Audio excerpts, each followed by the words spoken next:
La historia de Nueva York que creemos conocer, bueno, pues está a punto de cambiar por completo. A ver, si pensamos en el origen de Nueva York, ¿qué nos viene a la cabeza? Los ingleses, ¿verdad? Las 13 colonias, todo eso. Pero, ¿y si nos estamos perdiendo una parte fundamental de la historia?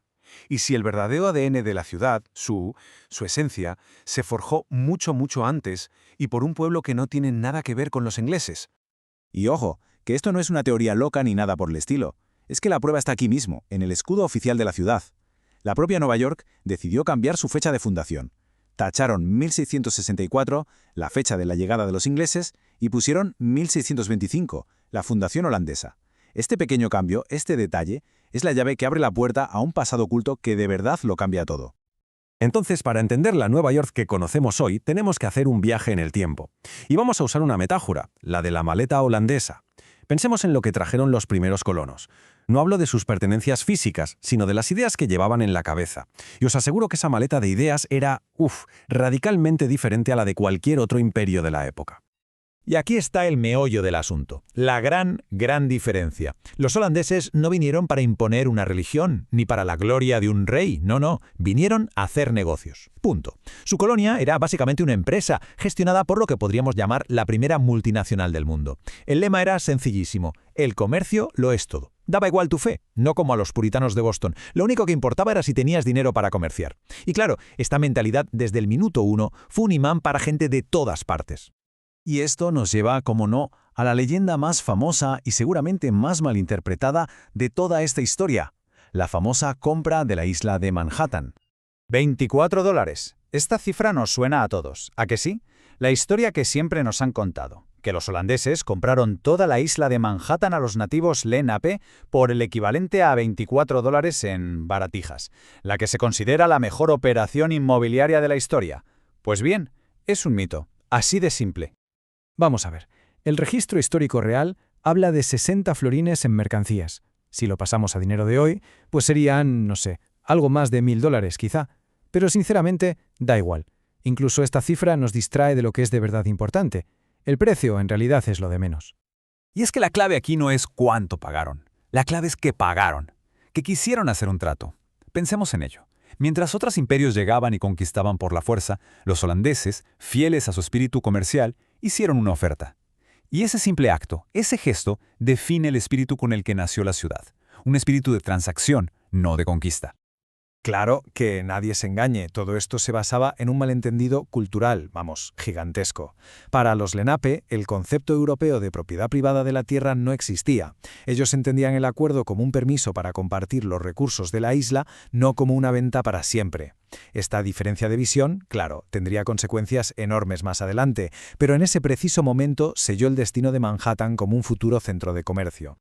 Vale, entonces, ¿cómo era esta ciudad? ¿Qué aspecto tenía un lugar construido con las ideas de esa maleta holandesa?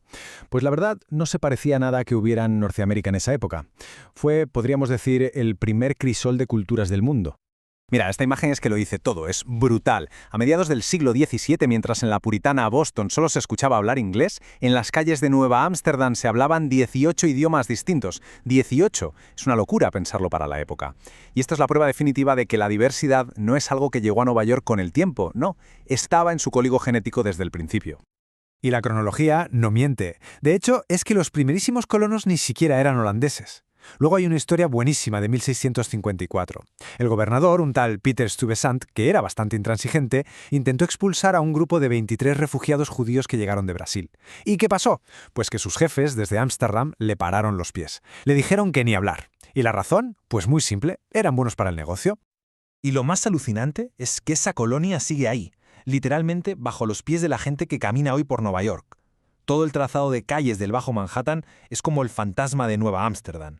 La famosa Wall Street, por ejemplo, sigue la línea exacta de la antigua muralla defensiva, el Wall, y su calle principal, la que llamaban Eaton Street, es hoy ni más ni menos que la avenida más famosa del planeta, Broadway. Llegados a este punto, la pregunta es obvia. Si todo era así, ¿qué pasó? ¿Cómo esta colonia holandesa tan vibrante y diversa acabó convirtiéndose en la Nueva York inglesa? Pues la respuesta es que, aunque el nombre y la bandera cambiaron, el alma de la ciudad, su esencia, ya estaba más que definida. La verdad es que el final de Nueva Ámsterdam como tal fue de lo más anticlimático. En 1664 apareció la flota inglesa en el horizonte. Y los habitantes, siendo prácticos hasta el final, básicamente se rindieron sin disparar ni un solo tiro. ¿Para qué meterse en una guerra que iba a fastidiar el negocio? Y los ingleses, que fueron muy listos, se dieron cuenta de que lo mejor era no tocar casi nada. Hoy en día, ese legado holandés está por todas partes, aunque muchas veces no nos demos ni cuenta. Por ejemplo, Santa Claus viene directamente de sus Sinterklaas, o los nombres de barrios míticos como Brooklyn o Harlem, que vienen de ciudades holandesas. Pero lo más importante no es eso, es lo intangible, esa energía que no para, esa mezcla de gente, esa obsesión por el comercio. Eso no es herencia inglesa, es 100% holandés, es al final el contenido de aquella maleta de ideas que desembarcó allí hace ya casi 400 años. Así que todo esto nos lleva a una última reflexión.